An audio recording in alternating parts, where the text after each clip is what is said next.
నమస్కారం. City morning news కి స్వాగతం. ముందుగా ముఖ్యాంశాలు. బీసీలకు 34% రిజర్వేషన్ పెంచడం ఆనందంగా ఉందన్న తూర్పు ఎమ్మెల్యే నసీర్. 50 లక్షల వ్యయంతో నల్ల చెరువు వాకింగ్ ట్రాక్ అభివృద్ధి.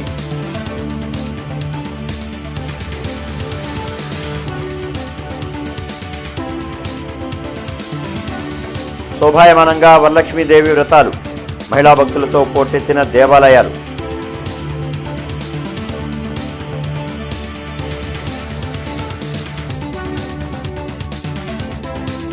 పన్నెండవ రోజుకి చేరిన జూనియర్ డాక్టర్ల సమ్మె. పెరుగుతున్న ఖర్చులను దృష్టిలో పెట్టుకుని 30% స్టైపెండ్ పెంచాలని డిమాండ్.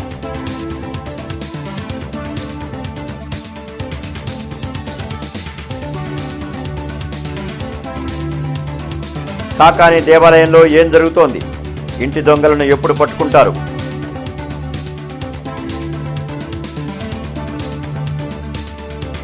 కూటమి ప్రభుత్వం బీసీలకు పూర్తి న్యాయం చేసే విధంగా 34% రిజర్వేషన్ పెంచడం ఆనందంగా ఉందని ఎమ్మెల్యే నసీర్ అహ్మద్ తెలిపారు.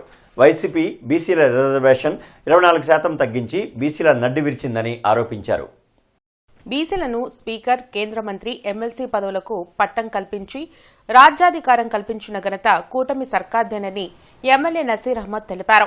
బీసీ వర్గాలపై జగన్మోహన్ రెడ్డికి చిత్తశుద్ది లేదని అన్నారు. బీసీ నేత చంద్రయ్యను హతమార్చింది, అమర్నాథ్ గౌడ్ ను పెట్రోల్ పోసి చంపింది, బీసీలపై అక్రమ కేసులు బనాయించింది జగన్ మర్చిపోయారా అని ప్రశ్నించారు. ఏపీపీఎస్సీలో జరిగిన అక్రమాలు పుట్టలు పుట్టలుగా బయటకు వస్తున్నాయని అన్నారు. నా బీసీలు, నా ఎస్సీలు, నా మైనారిటీలని ఊకదంపుడు ఉపన్యాసాలు ఇచ్చేటువంటి జగన్మోహన్ రెడ్డి గారు మీ చిత్తశుద్ధి ఏమైపోయిందని చెప్పి నేను అడుగుతా ఉన్నా. ఆనాడు మీరు అధికారం ఉన్నప్పుడు ఎందుకు బీసీలకు 34% రిజర్వేషన్లు కల్పించలేకపోయారు అని చెప్పి ఈ సందర్భంగా నేను ప్రశ్నిస్తా ఉన్నా. కేవలం జగన్మోహన్ రెడ్డి గారు కాదు, ఈ రాష్ట్రంలో ఆ పార్టీలో కొనసాగుతున్నటువంటి బీసీ నాయకులందరూ కూడా ఒక్కసారి దీని మీద రాష్ట్ర ప్రజలకు, బీసీ వర్గాలకు సమాధానం చెప్పాలని ఈ సందర్భంగా ప్రశ్నిస్తా ఉన్నా. మేము ఒక్కసారి ఆలోచించుకోవాలి.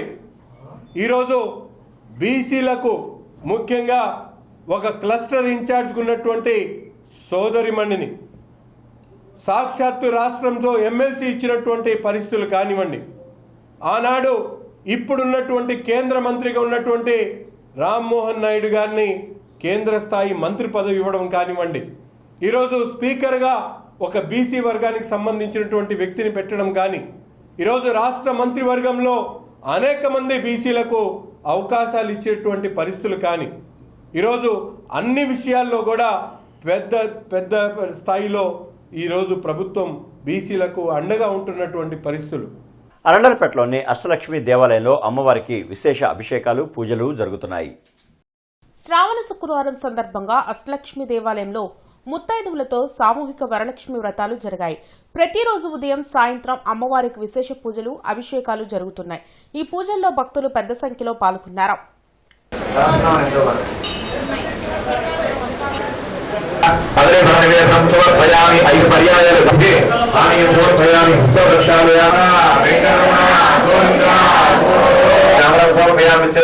గీతం శ్రావ్యామి సమస్త రాజోత్సవ శక్తోత్సవ భక్తోత్సవ పూజాం సమర్పయామి.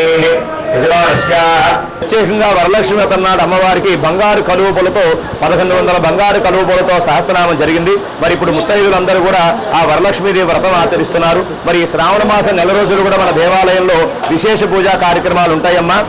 మొదటి మంగళవారం లక్ష విరజాదులు పూజ పూర్తి చేసుకున్నాము. రాబోయే 2వ మంగళవారం పసుపు, 3వ మంగళవారం కుంకుమ, 4వ మంగళవారం గంధము, శ్రావణ బహుళ అమావాస్య నాడు లక్షగాజుల పూజతో ఈ కోటి కుంకుమార్చన పూర్తవుతుంది. జీజీహెచ్లో జూనియర్ డాక్టర్ల అసోసియేషన్ ఆధ్వర్యంలో జరుగుతున్న సమ్మె 12 రోజులు ముగిసింది. తమ న్యాయమైన కోర్కెలను ప్రభుత్వం వెంటనే అమలు చేయాలంటూ జీజీహెచ్లో జూనియర్ డాక్టర్ల అసోసియేషన్ ఆధ్వర్యంలో విధులు బహిష్కరించి సమ్మె చేస్తున్నారు. ఈ సందర్భంగా డాక్టర్ గౌతమ్ మాట్లాడుతూ ఎన్నిసార్లు ప్రభుత్వంతో చర్చలు జరిపినా తమకు న్యాయం జరగలేదన్నారు. పెరుగుతున్న ఖర్చులను దృష్టిలో పెట్టుకుని 30% స్టైఫండ్ పెంచాలని డిమాండ్ చేశారు. రిటైర్మెంట్ వయసు 62 సంవత్సరాలకే పరిమితం చేయాలని విజ్ఞప్తి చేశారు. ఈ కార్యక్రమంలో జూనియర్ డాక్టర్లు పాల్గొన్నారు. ప్రభుత్వం ఇప్పటి వరకు పట్టించుకోవడం జరగలేదు. నిన్నే ఒక ప్రెస్ నోట్లో రిలీజ్ చేసింది ఏంటంటే 3% అని. 3% అనేది ఎటువంటిగా సమంజసం కాదని మేము అట్లీస్ట్ 30% అడిగినప్పుడు 3% అనేది చాలా తక్కువ. స్టైఫండ్స్ పెరుగుతున్న రేట్లు ప్రకారం కానీ మారుతున్న కాలం బట్టి కానీ మనకు కావాల్సిన రేట్లు అన్నీ పెరుగుతున్నప్పుడు స్టైఫండ్స్ మాత్రం ఎందుకు 3% పెరుగుతుంది? అన్ని విషయాల్లోనూ రేట్లు ఎక్కువ పెరుగుతున్నప్పుడు ఆఫ్టర్ ఆల్ ఒక సినిమా టికెట్ హైక్ అందిస్తున్నప్పుడు ఎందుకు మన స్టైఫండ్స్ మాత్రం 3% మాత్రం పెంచాలి? మరియు రెండో డిమాండ్ వచ్చేసి ఎంఎస్సీ పిహెచ్డి చేసిన వాళ్ళని రిక్రూట్ చేయొద్దు అంటున్నారు. రిక్రూట్ చేసినా కానీ అది 15% ఉండాలి, కానీ దానికి మించిన శాతంలో మెడికల్ కాలేజీల్లో రిక్రూట్ అవుతూ ఉన్నారు. మూడోది వచ్చేసి రిటైర్మెంట్ ఏజ్ 63 నుంచి 65 వరకు పెంచుతామన్నారు. ఆ రకంగా చేసినప్పుడు ఏమవుతుందంటే అసోసియేట్ ప్రొఫెసర్ అసిస్టెంట్ అసోసియేట్ అవ్వడం, అసోసియేట్ ప్రొఫెసర్ అవ్వడం, ప్రొఫెసర్ హెచ్ఓడి అవ్వడం, ఎస్ఆర్కి వచ్చేసి అసిస్టెంట్ పోస్ట్ అవ్వడం, ఇవన్నీ బ్లాక్ అయిపోతాయి. శాసనమండలిలో పీడీఎఫ్ ఎమ్మెల్సీ అభ్యర్థి ఉంటేనే అనేక సమస్యలు పరిష్కారం అవుతాయని మాజీ ఎమ్మెల్సీ కెఎస్ లక్ష్మణరావు అన్నారు. గుంటూరులోని టీటీడీ కళ్యాణ మండపంలో పీడీఎఫ్ ఎమ్మెల్సీ ఎం హనుమంతరావు పరిచయ సభ కార్యక్రమం జరిగింది. అనంతరం మీడియాతో మాజీ ఎమ్మెల్సీ లక్ష్మణరావు, పీడీఎఫ్ ఎమ్మెల్సీ అభ్యర్థి హనుమంతరావు మాట్లాడుతూ కూటమి పాలనలో ప్రభుత్వ కాంట్రాక్ట్ అవుట్సోర్సింగ్ ఉద్యోగులు తీవ్ర ఇబ్బందులు పడుతున్నారని తెలిపారు. ఈ నేపథ్యంలో శాసన మండలిలో ఉద్యోగుల సమస్యలపై మాట్లాడే అభ్యర్థి ఉండాల్సిన అవసరం ఉందన్నారు. ఈ కార్యక్రమంలో అధ్యాపక, ఉపాధ్యాయ, పెన్షనర్స్, వివిధ సంఘాల నాయకులు పాల్గొన్నారు. 2027 మార్చిలో శాసన మండలికి కృష్ణా, గుంటూరు ఉమ్మడి జిల్లాల ఉపాధ్యాయ నియోజకవర్గ అభ్యర్థిగా, యూటీఎఫ్ ఇతర అధ్యాపక ఉపాధ్యాయ సంఘాలు బలపరిచిన అభ్యర్థిగా ఎం హనుమంతరావుని ఈరోజు మేము పరిచయం చేస్తూ ఉన్నాం. 2007లో శాసన మండలి తిరిగి పునరుద్ధరించిన తర్వాత పీడీఎఫ్ ప్రోగ్రెసివ్ డెమోక్రటిక్ ఫ్రంట్ ఏర్పడి ఇప్పటికి 14 మంది ఎమ్మెల్సీలుగా పనిచేశాం.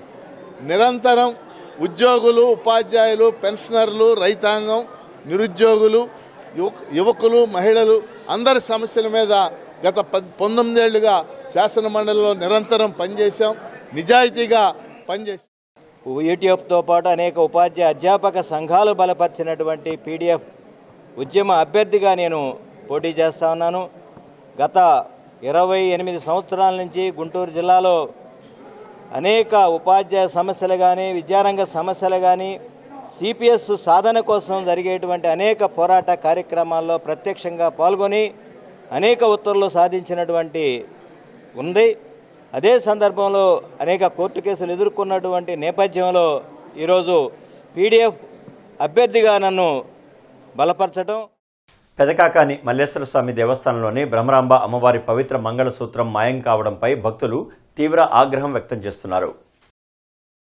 అమ్మవారి ఆభరణం మాయమై రోజులు గడుస్తున్నా గురువారం రాత్రి వరకు పోలీసులకు ఫిర్యాదు చేయకపోవడంతో పలు అనుమానాలకు తావిస్తోంది. పెదకాకాని మల్లేశ్వర స్వామివారి ఆలయంలో వరుస దొంగతనాలు జరుగుతున్నాయి. 6 నెలల క్రితం అమ్మవారికి అలంకరించే వడ్రానం గొలుసులు మాయమయ్యాయి. బీరువాలో వెతకగా దొరికాయంటూ 2 రోజుల తర్వాత కొత్త బంగారంతో వస్తువులు సిద్ధం చేయించి చూపించడంతో ప్రజల నుంచి పలు అనుమానాలు వ్యక్తమవుతున్నాయి. 2 నెలల క్రితం మంగళసూత్రానికి సంబంధించిన గొలుసు మాయం కాగా అధికారులకు తెలియచేయకుండా అర్చకులే కొత్త బంగారం పెట్టినట్లు ఆరోపణలు వచ్చాయి. తాజాగా మరో ఘటన చోటు చేసుకున్న ఉన్నతాధికారులు, పాలక మండలి సభ్యులు నిమ్మకు నీరెత్తినట్లు ప్రవర్తించడం పలు అనుమానాలకు దారితీస్తుంది. అమ్మవారి మంగళసూత్రం మాయం విషయంపై గురువారం ఈవో గోగినేని లీలాకుమార్ కు శ్రీ మహాదేవ హిందూ ధర్మ పరిరక్షణ సేవా సమితి ఫిర్యాదు చేసింది. దీంతో పోలీసులు రంగప్రవేశం చేసి సీసీ ఫుటేజ్లను పరిశీలించి దర్యాప్తు ప్రారంభించారు. ఉన్నతాధికారులు వెంటనే విచారణ చేసి భక్తుల మనోభావాలను దెబ్బతీసే వారిపై కఠిన చర్యలు తీసుకోవాలని భక్తులు కోరుతున్నారు. పోయిన శుక్రవారం రోజు గంగా బ్రహ్మరాంబ దేవస్థానం అమ్మవారి మెడలో ఉన్నటువంటి మంగళసూత్రము, నాంతాడు, సుమారు 100 గ్రాముల బంగారం ఈరోజు అమ్మవారి మెడలోని బంగారం కనపడట్లేదు. దీనిపై ఎవరిపై బాధ్యత తీసుకుని బాధ్యులు అనేది కూడా ఈరోజు నిర్ధారణ చేయవలసి ఉంది. దీనిపై అర్చకులు బాధ్యత వహిస్తారా, అధికారులు బాధ్యత వహిస్తారా, లేదంటే ఇప్పుడు ఉన్నటువంటి కూటమి ప్రభుత్వం బాధ్యత వహిస్తుందా అనేది గ్రామ ప్రజలందరూ కూడా ఆవేదన వ్యక్తం చేస్తున్నారు. కాకానిగుడిలో వరుస దొంగతనాలు జరుగుతూ ఉంటే అధికారులు, పాలక మండలి, పోలీసులు ఏం చేస్తున్నారని వైసీపీ నాయకులు అంబటి మురళీకృష్ణ ప్రశ్నించారు. పెదకాకానిలోని గంగా బలరాంబ సమేత మల్లేశ్వర స్వామివారి దేవస్థానంలో అమ్మవారి మంగళసూత్రం చైన్ కనిపించకుండా పోయాయని వైసీపీ నేతలు కాకాని పోలీస్ స్టేషన్లో ఫిర్యాదు చేశారు. ఈ సందర్భంగా అంబటి మురళీకృష్ణ మాట్లాడుతూ అత్యంత పవిత్రమైన శ్రావణ మాసంలో అమ్మవారి మంగళసూత్రం చైన్ కనిపించకుండా పోవడం అమంగళకరమని అన్నారు. వైసీపీ నేతలు ఫిర్యాదు చేసే వరకు మంగళసూత్రం చోరీ అయిందన్న సంగతి బయట పెట్టలేదని మండిపడ్డారు. వారం రోజుల క్రితమే చోరీ జరిగితే ఎందుకు గోప్యంగా ఉంచారని ప్రశ్నించారు. అమ్మవారి ఆభరణాలకు రక్షణ లేకుండా పోయిందన్నారు. ప్రభుత్వం, పోలీసులు స్పందించుకుంటే ఆమరణ నిరాహార దీక్ష చేస్తానని హెచ్చరించారు. ఈ కార్యక్రమంలో పొన్నూరు నియోజకవర్గ వైసీపీ నాయకులు పాల్గొన్నారు. శుక్రవారం నాడు బంగారం పోతే ఈ రోజు వరకు ఎందుకు కంప్లైంట్ చేయలేదు? మన ఇంట్లో బంగారం పోతే మన అమ్మ బంగారం మనం ఊరుకుంటామా? అమ్మవారి మంగళసూత్రం 2 పేటల నూలుతాడు మంగళసూత్రం పోతే మీకు బాధ్యత లేదా అని అడుగుతున్నా. ఎవరు ఇవ్వద్దన్నారు? ఎందుకు ఇవ్వలేదు? మీరు అధికారులుగా మీరు ఇవ్వాల్సిన అవసరం ఉందా లేదా? మీరు దొంగలు పట్టుకోలేరు, పట్టుకునేవారు పోలీస్ శాఖ. పోలీస్ శాఖ మీరు ఎందుకు ఫిర్యాదు చేయలేదు? మిమ్మల్ని శాసనసభ్యుడు ఏమైనా ఒత్తిడి చేశాడా పెట్టొద్దని? కంప్లైంట్ ఇవ్వదు, మరి ఎందుకు ఇవ్వలేదు? మీ ఇంట్లో పోతే మీరు ఊరుకుంటారా? అమ్మవారికి పోతే మీరు ఎలా నిద్రపోతున్నారంట నా గుళ్ళో. ఇక్కడ భక్తుల మనోభావాలు దెబ్బతింటలేదా? వారం రోజుల నుంచి మంగళసూత్రం లేకోకుండా అమ్మవారిని అలా పెట్టడానికి మీ మనసు ఎలా ఒప్పుకుంటుందని అడుగుతున్నా. మీరు ఎందుకు కంప్లైంట్ చేయలేదు? దొంగతనాలు జరిగితే కంప్లైంట్ ఇవ్వరా? శ్రావణ శుక్రవారం సందర్భంగా గార్డెన్స్ శ్రీ వెంకటేశ్వర స్వామివారి దేవస్థానానికి భక్తులు పోటెత్తారు. గుంటూరు తిరుపతిగా పేరుగాంచిన గార్డెన్ శ్రీ వెంకటేశ్వర స్వామి వారి దేవస్థానంలో శ్రావణ మాస ఉత్సవాలు నిర్వహిస్తున్నామని అర్చకులు మాధవస్వామి తెలిపారు. శ్రావణ శుక్రవారం సందర్భంగా 500 మంది ముత్తైదువులతో సామూహిక వరలక్ష్మి వ్రతాలు నిర్వహించామని చెప్పారు. ప్రతిరోజు జరిగే అమ్మవారి పూజల్లో ప్రతి ఒక్కరూ పాల్గొని అమ్మవారి కృపను పొందాలని కోరారు. అవకాశం లేనటువంటి వాళ్ళు 2వ వారం పౌర్ణమి ముందు వచ్చేటువంటి 2వ వారం మాత్రం తప్పనిసరిగా ఈ యొక్క వ్రతాన్ని ఆచరించి తీరాలి. ఈ వ్రతాన్ని కనుక ఆచరించినట్లయితే ఆ వరలక్ష్మి అనుగ్రహం వల్ల సర్వ శుభాలు చేకూరుతాయని అమ్మవారే చక్కగా చెప్పి ఉన్నది చారుమతి స్వప్నంలో కల్పించి.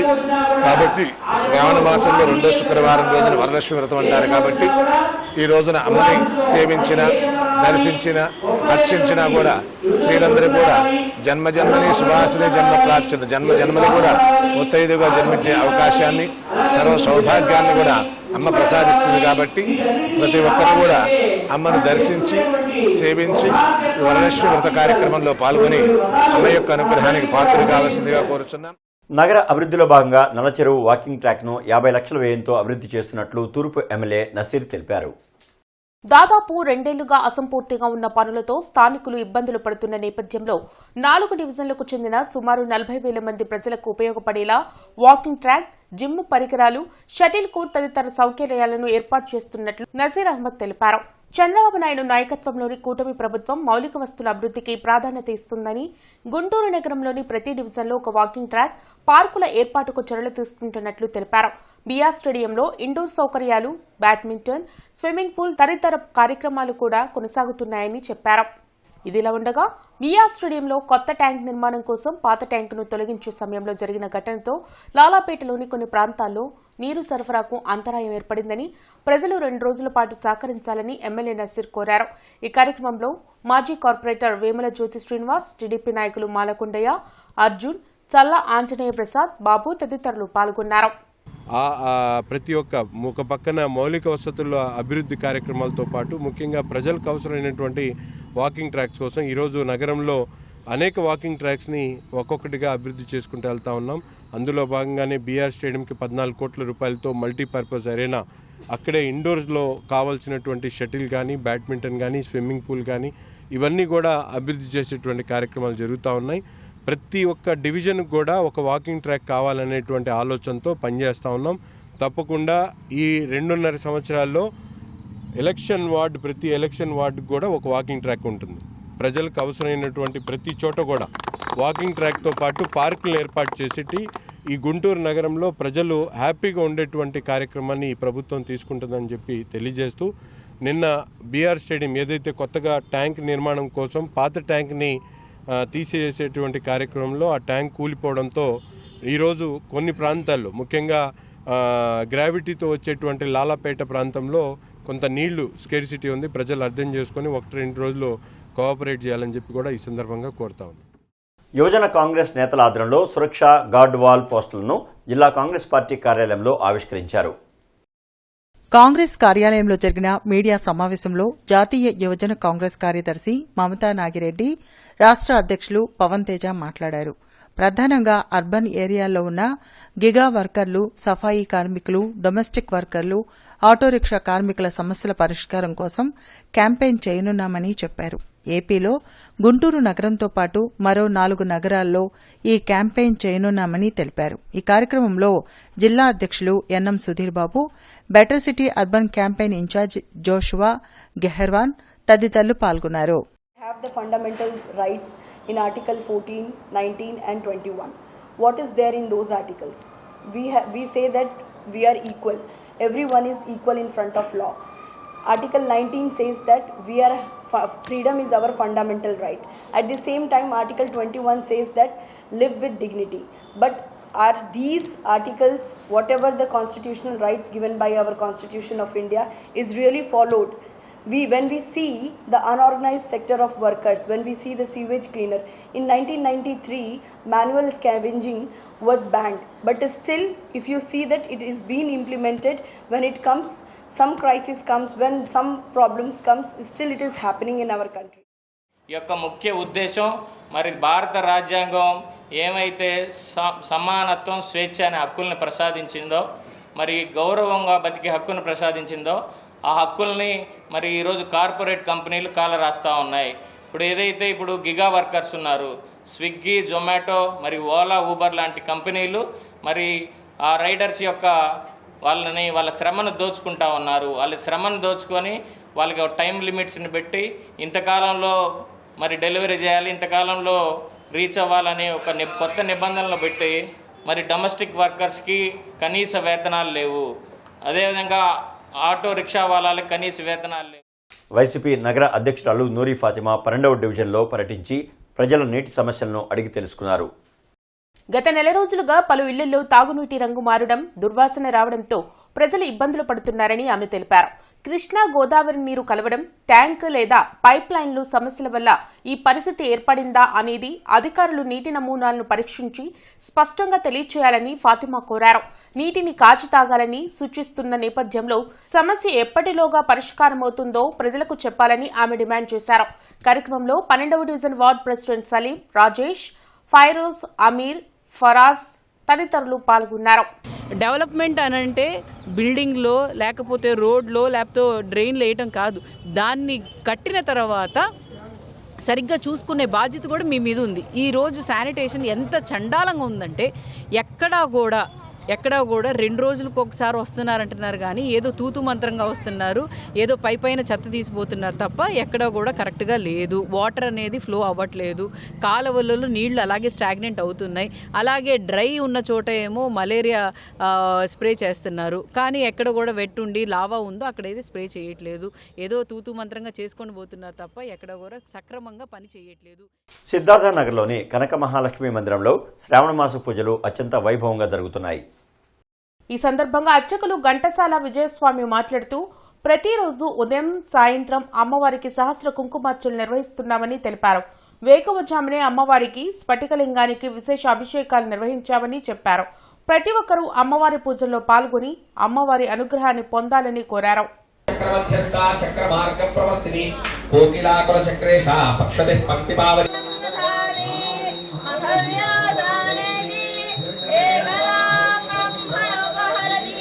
ప్రాతకాలం నుండి కూడా ఉదయం అమ్మవారికి శ్రీచక్రార్చన, స్ఫటికలింగమునకు విశేషార్చన, అభిషేకము, అర్చన, సహస్రనామార్చన, అలాగే సామూహికంగా సువాసినులచే వరలక్ష్మి వ్రతాలు జరుగుతూ ఉన్నాయి. ఇదే విధంగా ప్రతిరోజు కూడా మాసదీక్షగా శ్రావణ మాసంలో ప్రతి మంగళవారము, ప్రతి శుక్రవారము సువాసినులచే కుంకుమార్చన, మంగళగౌరీ వ్రతాలు అత్యంత వైభవపేతంగా జరుగుతున్నాయి. ఈ కార్యక్రమంలో వేలాది మంది భక్తులు పాల్గొని అమ్మవారి కృపా కటాక్షాలు పొందుతూ ఉన్నారు. గుంటూరు తూర్పు నియోజకవర్గ మాజీ ఎమ్మెల్యే మహమ్మద్ ముస్తఫాపై కక్షతో అక్రమ కేసు నమోదు చేశారని వైఎస్ఆర్ కాంగ్రెస్ పార్టీ జిల్లా ఉపాధ్యక్షుడు సందేటి రాజేష్ మండిపడ్డారు. మహమ్మద్ ముస్తఫాకు బెయిల్ మంజూరు కావాలని కోరుతూ శుక్రవారం పాత బస్టాండ్ మత్తయ్య చర్చిలో ప్రత్యేక ప్రార్థనలు నిర్వహించారు. ఈ సందర్భంగా వైఎస్ఆర్ కాంగ్రెస్ పార్టీ ఎస్ఎస్ఎల్ నాయకులు మాట్లాడుతూ వ్యాపార సమస్యను ఆసరాగా చేసుకుని అక్రమ కేసు పెట్టడం దుర్మార్గమన్నారు. భగవంతుడు ఆశీస్సులు దీవులతో త్వరగా బెయిల్ మంజూరు కావాలని కోరారు. కార్యక్రమంలో వైఎస్ఆర్ కాంగ్రెస్ పార్టీ నాయకులు అంబేద్కర్, దూపాటి సల్మాన్, జ్యోతిబాబు, దూపాటి వంశీ, ఇర్మియా, అనిల్, పలువురు నాయకులు పాల్గొన్నారు. ఈరోజు గుంటూరు తూర్పు నియోజకవర్గం ప్రశాంతంగా ఉంది అంటే గత 10 సంవత్సరాలు ముస్తఫా గారు ఇక్కడ ఎమ్మెల్యేగా చేసి ఎటువంటి గ్రూపుల్ని గొడవల్ని ఏటిని కూడా ప్రోత్సహించకుండా ప్రశాంతమైన పరిపాలన చేశాడు కాబట్టి ఈరోజు గుంటూరు తూర్పు నియోజకవర్గం చాలా ప్రశాంతం. అటువంటి సౌమ్యుణ్ణి, అటువంటి ప్రశాంతంగా ఉండే మనిషిని తీసుకెళ్ళి ఈ కూటమి ప్రభుత్వం అక్రమంగా కేసులో ఇరికించి చెయ్యని దాన్ని రావాల్సిన డబ్బులు అడిగితే కేసు అంటే. కంచి కామకోటి మెడికల్ ట్రస్ట్ శంకర కంటి ఆసుపత్రి ఆధ్వర్యంలో రేపు మెగా కంటి వైద్య శిబిరం జరగనుంది. పొన్నూరు రోడ్లోని అంజుమన్ స్కూల్లో ఈ వైద్య శిబిరం నిర్వహించనున్నారు. ఎమ్మెల్యే నసీర్ అహ్మద్ ట్రస్ట్ ప్రతినిధులు దీనికి సంబంధించిన పోస్టర్లను ఆవిష్కరించారు. ప్రజలు ఈ వైద్య శిబిరాన్ని సద్వినియోగం చేసుకోవాలని ఎమ్మెల్యే నసీర్ సూచించారు. ఆపరేషన్స్ చేయించుకోవాల్సినటువంటి అవసరం ఉన్నటువంటి వాళ్ళకి ₹1 ఖర్చు లేకుండా శంకర్ కంటి వైద్యశాల సహకారంతో ఈరోజు గుంటూరు తూర్పు నియోజకవర్గంలో ఈ కార్యక్రమాన్ని తీసుకోవడం జరుగుతూ ఉంది. తప్పకుండా నగరంలో ఉన్నటువంటి ప్రతి ఒక్కళ్ళు కూడా కంటి పరీక్షలు చేయించుకోవాలనేటువంటి ఆలోచన ఉన్నటువంటి వాళ్ళ దగ్గర నుండి కావాల్సినటువంటి మందులు, అలాగే ఆపరేషన్స్ శస్త్రచికిత్సలు చేయించుకోవాలనేటువంటి ఆలోచన కలిగినటువంటి వాళ్ళందరికీ కూడా రావడానికి పోవడానికి అయ్యేటువంటి ఖర్చుతో పాటు ₹1 ఖర్చు లేకుండా ఈ కార్యక్రమాన్ని ఏర్పాటు చేయడం జరుగుతూ ఉంది. దీన్ని ప్రతి ఒక్కరు కూడా సద్వినియోగం చేసుకొని ఎవరైతే ఈ మీడియా ద్వారా తెలుసుకున్నటువంటి సోదరులు సోదరిమణులందరూ కూడా తమ చుట్టుపక్కల ఉన్నటువంటి పేదలకు, ముఖ్యంగా వృద్ధులకు ఈ విషయాన్ని తెలియజేసి, ఎందుకంటే ఈరోజు పెద్ద ఎత్తున ఈ కంటి వైద్య పరీక్షలు చేయించుకోవడానికి పెద్దవారు ఇబ్బంది పడుతున్నటువంటి పరిస్థితి, వాళ్ళకి ఈ సమాచారాన్ని అందించి ఆదివారం జరగబోయేటువంటి ఈ ఉచిత వైద్య కంటి పరీక్షల ఇదైతే క్యాంప్ ఉందో దాన్ని ప్రతి ఒక్కరు కూడా తీసుకొని రావాలని చెప్పి కోరుతూ, దీన్ని పెద్ద ఎత్తున మీడియా సోదరులు కూడా ప్రజలకు తెలియజేసేటువంటి విధంగా టెలికాస్ట్ చేయాలని చెప్పి కోరుకుంటూ ప్రతి ఒక్కరు కూడా సద్వినియోగం చేసుకోవాలని చెప్పి. Basavatarakam Indo American cancer hospital మరియు Shri GVR Chowdary medical stores ఆధ్వర్యంలో ఉచిత క్యాన్సర్ స్క్రీనింగ్ శిబిరం నిర్వహించనున్నారు. ఈ ఉచిత క్యాన్సర్ స్క్రీనింగ్ శిబిరం ఈ నెల 22వ తేదీన హోటల్ అన్నపూర్ణలో జరుగుతుందని నిర్వాహకులు తెలిపారు. 30 ఏళ్లు పైబడిన మహిళలు, పొగాకు లేదా మద్యం సేవించేవారు, కుటుంబంలో క్యాన్సర్ చరిత్ర ఉన్నవారు, శరీరంలో అసాధారణ లక్షణాలు ఉన్నవారు ఈ స్క్రీనింగ్ శిబిరాన్ని సద్వినియోగం చేసుకోవాలని వారు కోరారు. డైమండ్ జూబ్లీ వేడుకల్లో భాగంగా ఈ ఉచిత క్యాన్సర్ స్క్రీనింగ్ శిబిరాన్ని ఏర్పాటు చేస్తున్నట్లు నిర్వాహకులు తెలిపారు. రోడ్డు విస్తరణ పనుల్లో భాగంగా ఈరోజు ఉదయం 9 గంటల నుంచి సాయంత్రం 4 గంటల వరకు బృందావన్ గార్డెన్స్, రాజేంద్ర నగర్ తదితర ఏరియాల్లో విద్యుత్ సరఫరాకు అంతరాయం కలదు. అదేవిధంగా చెట్లు కమ్మలు ట్రిమ్మింగ్ చేసే పనుల్లో భాగంగా లక్ష్మీపురం మెయిన్ రోడ్, బ్రాడీపేట తదితర ఏరియాల్లో ఈరోజు ఉదయం 9 గంటల నుంచి మధ్యాహ్నం 1 గంట వరకు విద్యుత్ సరఫరాకు అంతరాయం కలుగుతుందని విద్యుత్ అధికారులు తెలిపారు. కావున వినియోగదారులు సహకరించాలని కోరారు. హిందూ కళాశాలలో ఇంగ్లీష్ లెక్చరర్గా పనిచేస్తున్న ముళ్లపూడి సీత వరలక్ష్మి వ్రతం వైభవంగా నిర్వహించారు. ఈ సందర్భంగా అమ్మవారికి మహానైవేద్యం సమర్పించి ముత్తైదువులకు తాంబూలం అందించారు. ఇక ఈ వార్తలు ఇంతటితో సమాప్తం. నమస్కారం.